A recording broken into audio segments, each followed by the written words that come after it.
Hello friend, हम लोग सिंधु घाटी की सभ्यता पढ़ेंगे। Indus valley civilization. हम लोग ने पिछले वीडियो में इस एंशिएंट हिस्ट्री में भारत में पूर्व पाषाण काल, भारत में मध्य पाषाण काल और भारत में नव पाषाण काल के बारे में हम लोगों ने पढ़ा था। और आज हम लोग सिंधु घाटी की सभ्यता के बारे में पढ़ेंगे। और इसमें जो भी नोट्स रहेगा आप लोग इसको अच्छी तरीक़े से याद कर जाइएगा। और भी इसमें बहुत सारा टॉपिक पढ़ा दिया गया है, तो आप लोग प्ले लिस्ट में इसको जा कर के देख सकते हैं। तो चलिए हम लोग स्टार्ट करते हैं सिंधु घाटी की सभ्यता। सिंधु घाटी की सभ्यता जो थी यह एक नगरीय सभ्यता थी और इसका जो खोज हुआ था 1921 ईस्वी में हुआ था। इस सभ्यता का जो प्रथम नगर सिंधु घाटी सभ्यता जो है क्यों पड़ा नाम, इसको भी देखेंगे। पहले इसके बारे में थोड़ा जान रहे हैं। तो इस सभ्यता का प्रथम नगर जो था वो हड़प्पा मिला। आज हड़प्पा का जो उत्खनन था वो किसने कराया था? दयाराम साहनी ने कराया था। इस हड़प्पा का उत्खनन दयाराम साहनी ने कराया था। जब ये उत्खनन हो गया तो फिर क्या हुआ कि हमारा जो इतिहास था वो इतिहास काल पीछे चला गया, बहुत पीछे। हम लोग और पीछे के बारे में जानने लगे धीरे धीरे कि इससे पीछे क्या हुआ था और इससे पीछे क्या हुआ था, इस प्रकार से जानने लगे। तो पहला पॉइंट था। दूसरा पॉइंट है कि सिंधु घाटी सभ्यता विश्व की अद्वितीय सभ्यता थी। कहने का मतलब इसके जैसा कोई दूसरा सभ्यता नहीं था, अद्वितीय सभ्यता थी। क्यों? क्योंकि इस सभ्यता का जो नगर जो था योजनाबद्ध ढंग से बसाया गया था। कहने का मतलब उस टाइम में, उस ज़माना में भी सिंधु घाटी सभ्यता जो था, उस ज़माना में नल की व्यवस्था, जगह जगह कूड़ेदान की व्यवस्था, पूरा नगरीय सभ्यता था। सोचिए कितना समय पहले। तो हड़प्पा के उत्खनन के बाद भारत में नए गौरवशाली इतिहास का अध्याय प्राप्त हुआ। जब हड़प्पा का उत्खनन हुआ, दयाराम साहनी ने कराया, तो इससे ये पता चला कि हम लोग का इतिहास कितना गौरवशाली है, मतलब कि कितना अच्छा है। पहले हम लोग किस तरह से जिए थे। अब बाद में देखेंगे हम लोग जब वैदिक काल में पहुँचेंगे तो एकदम हम लोग कृषि में पहुँच जाएंगे, एकदम पशुपालन ये सब। आइए सोचिए उससे पहले ये देखिए क्या था। अब देखिए, हाँ ये हो गया। हड़प्पा के उत्खनन के बाद भारत में नए गौरवशाली इतिहास का अध्याय प्राप्त हुआ।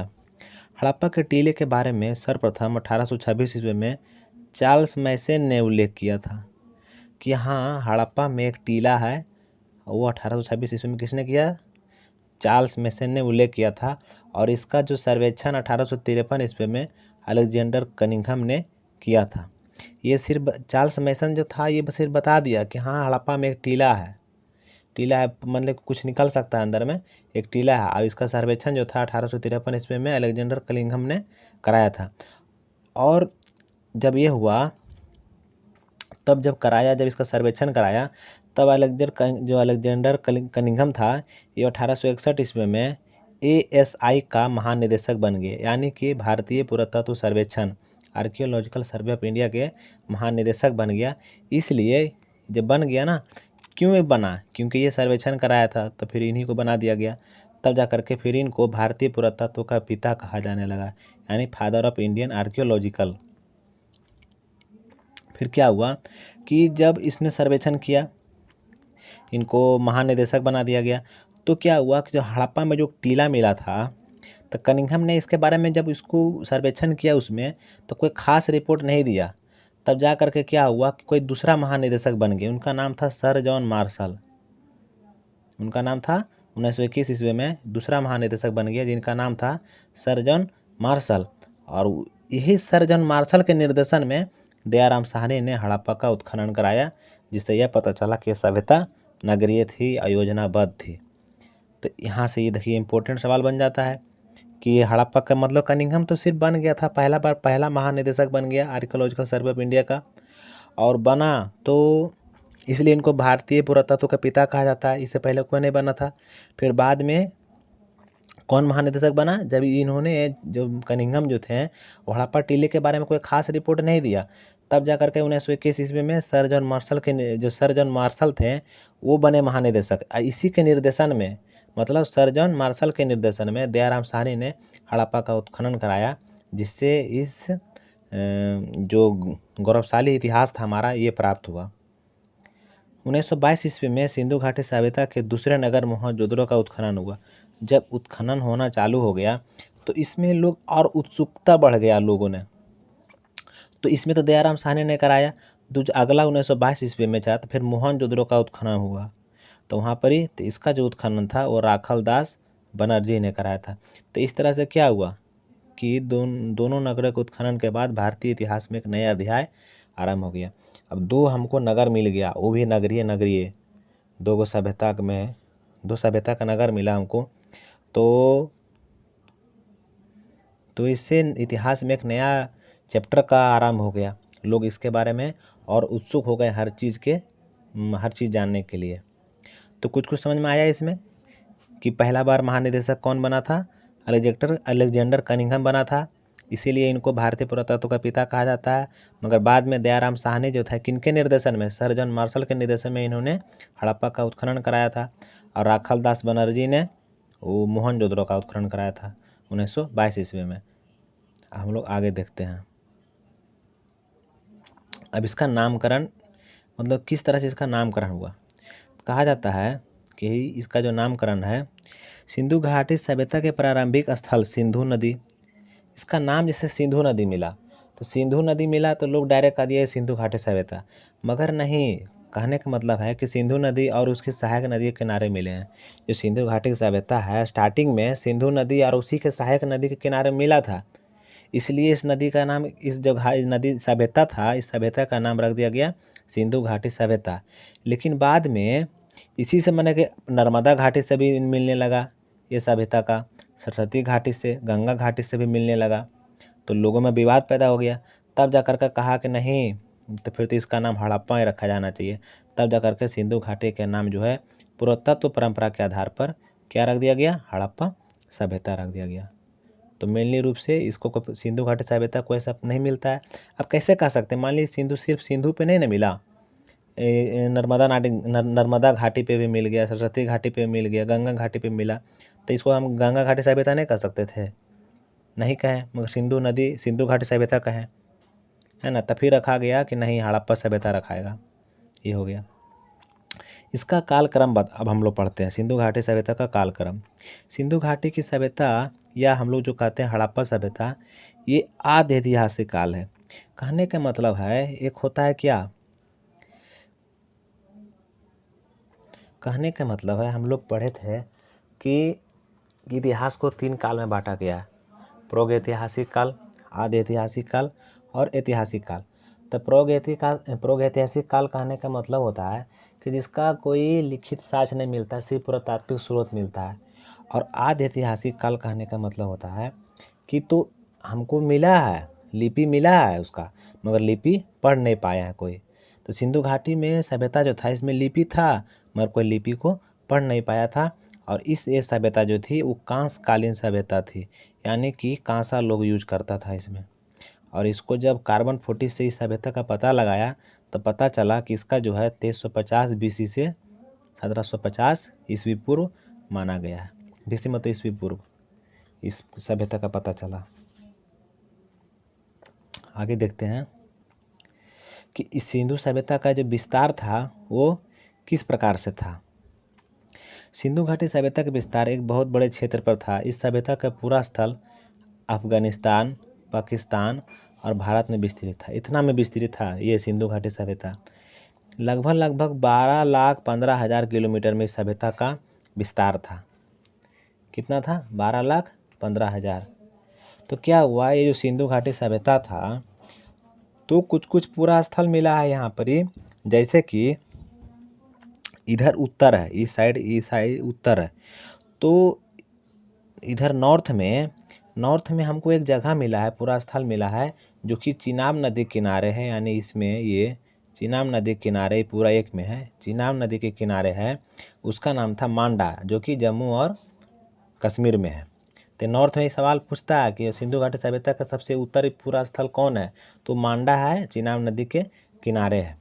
दूसरा में इसी में पूछ सकता है कि अब इसी में कि सिंधु घाटी सभ्यता का सबसे नॉर्थ है, तो इधर ईस्ट हो गया। तो ईस्ट में क्या है, तो आलमगीरपुर है। क्या है? आलमगीरपुर ईस्ट में, जो कि मेरठ में है। साउथ में क्या है? दायमाबाद। साउथ में क्या है? दायमाबाद है, जो कि है महाराष्ट्र में। हाँ तो फ्रेंड, साउथ में किया था दायमाबाद, जो कि है हमारा महाराष्ट्र में। और वेस्ट में है सूतकौगेडोर, जो कि अभी है बलूचिस्तान में है। तो ये पूछता है कि सिंधु घाटी सभ्यता का सबसे दक्षिण में कौन सा पूरा स्थल था, सबसे पूरब में, सबसे उत्तर में। ये सब तो पता होगा, ये नॉर्थ, ईस्ट, साउथ, वेस्ट। ठीक है, इसको फिर से आप लोग बढ़िया से बना लीजिएगा। यहाँ पर लिखने में नहीं बना, देखे थे पेज गलती से उधर चला गया। चलिए हम लोग कुछ और देखते हैं। कहता है कुछ विद्वानों का मानना है कि सबसे दक्षिण पूरा स्थल भगत राव है। कोई कहता है कि जो सबसे दक्षिण में है वो भगत राव है। दक्षिण मतलब है ना, ये नॉर्थ हो गया और नीचे हो गया दक्षिण, यानी कि दक्षिण में यहाँ पर दायमाबाद है, मगर रियली में यही दायमाबाद है। मगर कोई कोई विद्वान कहता है कि ये भगत राव है। सिंधु घाटी सभ्यता के दो पूरा स्थल, एक मुंडी गाक था और एक सोतुरगोई, ये अफगानिस्तान में है। ये भी आई है, ये इसलिए लिखे हैं। ये पूछ सकता है कि कहाँ है, मुंडी गाक और सोतुरगोई। क्या है, मुंडी गाक और सोतुरगोई, ये अफगानिस्तान में है। इस प्रकार जो था लगभग इसका 1500 जगह खोजा जा चुका था। और हम यहाँ पर दिए हैं, और यहाँ पर एक है कि सबसे महत्वपूर्ण सिंधु घाटी सभ्यता की जानकारी का सबसे महत्वपूर्ण स्रोत क्या है, पुरातात्विक स्रोत। मतलब कोई लिखित नहीं ना मिला है, जो भी मिला है पुरातात्विक मिला है। हम लोग को खाने हैं, कुछ गड्ढा किए, उत्खनन किया गया, तब जाकर कुछ निकला है। तो क्या है, पुरातात्विक स्रोत है।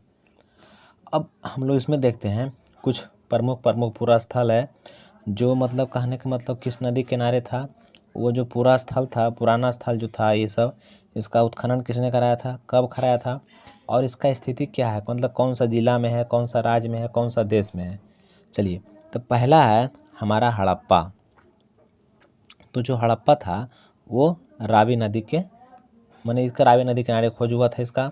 और किसने कराया था इसका उत्खनन, किसने कराया था हड़प्पा का, पढ़े थे हम लोग, दयाराम साहनी। किसने कराया था, दयाराम साहनी ने कराया था। किसके नेतृत्व में कराया था, जॉन मार्शल के नेतृत्व में कराया था। कब, 1921 ईस्वी में। कहाँ है, यह है मोंटगोमरी, पंजाब के पाकिस्तान में। कहाँ है, मोंटगोमरी में है। कौन सा राज्य में, पंजाब में। और कौन सा देश में, तो पाकिस्तान में। अगला है हमारा पूरा स्थल मोहनजोदड़ो। ये जो है सिंधु नदी किनारे, ये है फिल्म देखिएगा मोहनजोदारो, तो उसमें देखिए सिंधु नदी का वर्णन होता है। इसका उत्खनन कराया था राखलदास बनर्जी ने 1922 ईस्वी में। और ये कहाँ है, लरकाना सिंध में है। कहाँ, लरकाना है जिला, सिंध हो गया राज्य, ये हो गया देश। अगला चन्हू दड़ो हो गया, ये भी सिंधु नदी किनारे है। इसका मतलब कि जो उत्खनन कराए थे उनका नाम था अर्नेस्टम एच मैके। क्या नाम था इसका, अर्नेस्ट एच मैके। 1943 ईस्वी में कराया था। और कहाँ है, सिंध, मतलब सिंध जिला में, पाकिस्तान के हनुमानगढ़ में। अगला है कालीबंगन। ये किस नदी किनारे है, घग्गर नदी किनारे। कालीबंगन है घग्गर नदी किनारे। इसका उत्खनन कराने वाला था ब्रिज बिहारी लाल। कौन था, ब्रिज बिहारी लाल। 1953 में कराया गया था। श्री गंगानगर राजस्थान भारत में जगह है, अभी वर्तमान में वही है, श्री गंगानगर राजस्थान भारत। आगे देखिए हम लोग, अगला है रोपड़ जो जगह था ये सतलज नदी किनारे था। इसको जो खोज किए थे, उत्खनन किए थे, वो यगदत्त शर्मा 1953 ईस्वी में, रोपड़ पंजाब भारत में। एक पंजाब पाकिस्तान तरह भी चल गया, कुछ पंजाब और कुछ भारत में, तो ये भारत में है। अगला है लोथल। तो जो कि लोथल था ये भोगवा नदी के किनारे था।